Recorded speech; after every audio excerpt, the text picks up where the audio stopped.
Yo, welcome to another Hoplite video. Today we have a solo game where a Twitch viewer challenged me to win the game for over $300. I only had one chance to win the money, so I had to perfectly execute my strategy. My normal solo plan usually starts with me trying to enter the nether as fast as possible. This game in particular, I got really unlucky with finding iron in my cave, so it took a while to locate everything. But eventually I was able to get the iron I needed, and then I located a surface lava pool so that I could get in the nether. On Hoplite, there is always one guaranteed structure in the nether. It's either a bastion or a fortress. So when I enter the nether, I set my F3 pie chart to a certain setting that tells you if there are either chests or spawners in the vicinity. In this instance, my pie chart only shows chests, meaning that there are no blaze spawners, so it has to be a bastion since it can't be a fortress. Since I entered the nether a bit later than I normally would, there were lots of people showing up at the bastion all at the same time. I entered on a side of the bastion where there were 3 chests, and I looted them all as fast as I could. From one of the chests, I got a quick charge 3 crossbow, which allows you to shoot arrows insanely fast. I went to grab the gold blocks from the chalice at the front of this bastion, but another player was getting there at the same time as me. When items drop on servers and there are multiple players in pickup range, one player will always have priority over the other player, and the guy that was with me on this chalice of gold happened to have that priority over me, so I had to juke him out to get some gold blocks, but he still got most of them. Although I didn't loot the entire bastion, this nether speedrun was a success still, as PvP was not yet enabled and I had already acquired a quick charge crossbow with a bunch of gold for golden apples. The next step in my preparation process was to get books and then head down into a cave to find diamonds for an enchant table. I already had sugarcane from early on in the game, so all I had to do was grab some leather from some cows to get my books. Then I found a cave that went super deep and headed down it to look for iron to make armor and diamonds for enchants and a sword. I found a decent amount of iron and gold, but ultimately I couldn't find any diamonds. This brings me to the next step in my plan. In any solo hoplite game, you don't want people fighting for too long at 0-0 because one player will ultimately get way too stacked to be beaten with the stuff that you mine from a cave. So even though I had no enchants, I had a good crossbow and a lot of healing, and I was confident in my ability to use that to get kills. Now that I was ready to fight, I headed to 0-0 so that I could find more players. I arrived near the middle of the map and found a guy that had no boots on, so I quickly took him out so that I could get a golden head.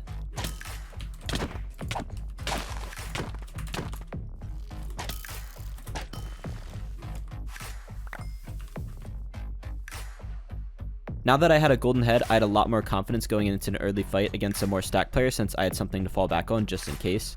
I saw a guy with diamond pants and decided to go for this fight so that I could stack up on gear before I fought someone who was enchanted. He ran for a while, but I was able to eventually catch up to him and kill him without having to use my golden head, which is a huge plus. I then ended up finding another guy that was running into a cave, so I decided to fight him since no one else was around.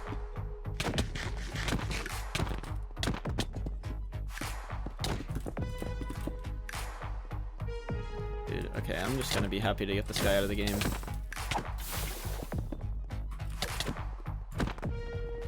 I got the kill and didn't gain much from it, but this guy was pretty good, so it was good to get him out of the game before he got too stacked. I then gambled and made some Ares blessings, and from the first one I made, I got insanely lucky, and I got a sharpest 4 book for my diamond sword. Okay.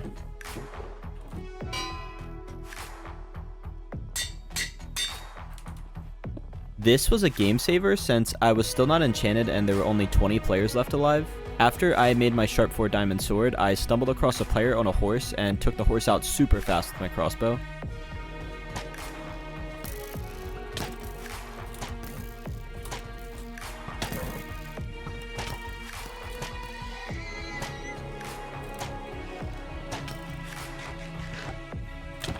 And then my sharpest 4 diamond sword did so much damage that I was able to kill this guy while he still had a golden head on him.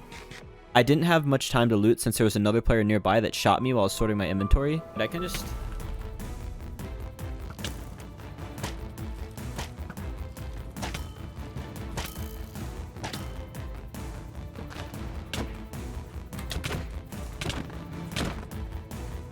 Oh my god.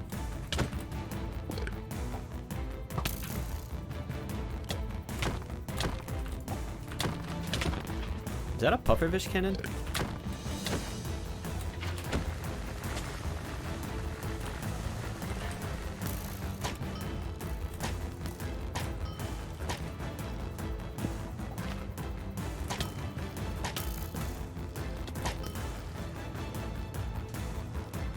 I went back to loot the pufferfish cannon, and then there was another player with a legendary weapon called Reaper Scythe that was also coming in to fight me.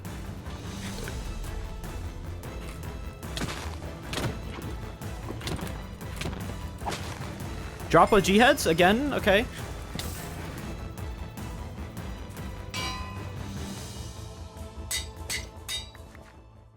After this fight, I was pressured by my Twitch chatters to make the game more fair by dropping golden heads, and I ended up folding and ended up doing it.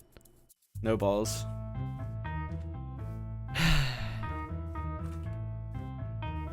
This actually made the game much scarier from here, as you'll end up seeing later on. But soon after that, I saw another full iron player at 0-0, but this was no ordinary full iron player. Do you guys remember near the start of the video when I had someone steal all of my gold blocks in the bastion? This was that same guy.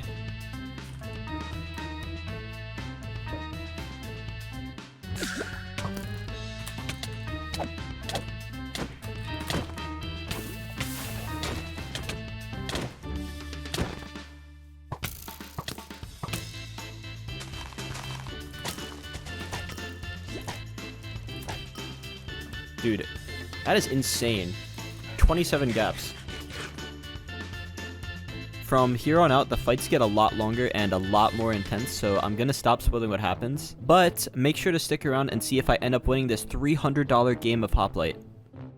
G-heads are like the most OP form of healing.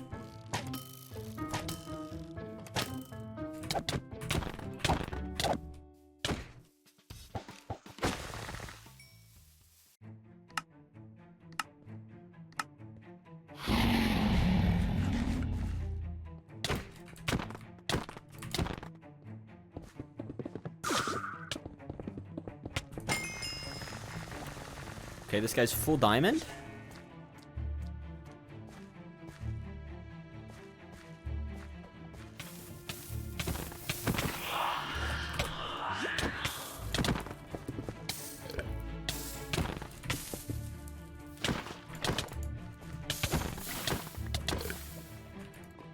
Okay, this guy's just full diamond.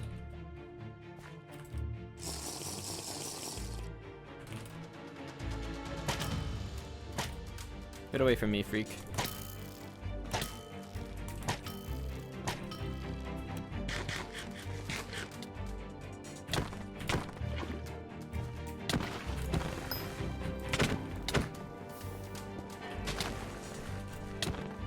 Oh my god. Why am I getting targeted?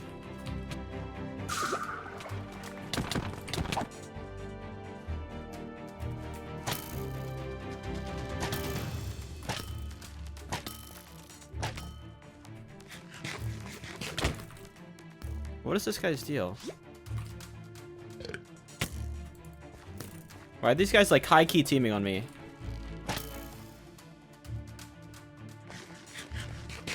Hello?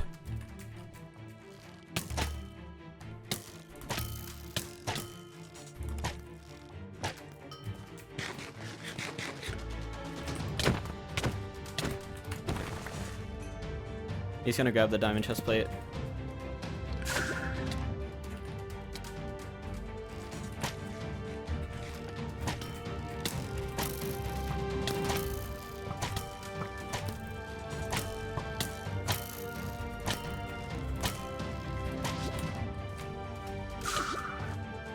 Make sure to subscribe if you enjoyed the video, and be sure to check out my Twitch channel where I stream all of these games live every single day. Let's go! Yes! That was so good with the Reaper Scythe. I waited for him to G-head, and then I scythed him.